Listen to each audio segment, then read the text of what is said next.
ଯାହାର ନାମ ଜୀବନ ପୁସ୍ତକରେ ଲେଖା ହୋଇଥିବାର ଦେଖା ନ ଗଲା, ଜୀବନ ପୁସ୍ତକରେ ଲେଖା ହୋଇଥିବାର ଦେଖା ନଗଲା, ତାହାକୁ ଅଗ୍ନିମୟ ହ୍ରଦରେ ପକାଗଲା। ଚର୍ଚ୍ଚର ସେ ସେକ୍ରେଟାରୀ ହେଇଥାଉ, ପ୍ରାଚୀନ ହେଇଥାଉ, ଡିକନ ହେଇଥାଉ, କି କୋଷାଧ୍ୟକ୍ଷ ହେଇଥାଉ, କି ଲିଡର ହେଇଥାଉ, କି ମୋ ପରି ବକ୍ତା ହେଇଥାଉ, କି ବିଶପ ହେଇଥାଉ, ନାମ ଥିବାର ଅଛି।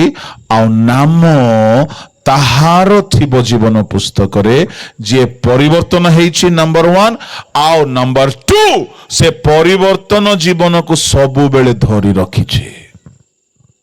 ଶୁଣ, ଯେଉଁଦିନ ଜଣେ ପରିବର୍ତ୍ତନ ହୁଏ ସେଦିନ ତାର ନାମ ଜୀବନ ପୁସ୍ତକରେ ସ୍ଥାନ ପାଏ।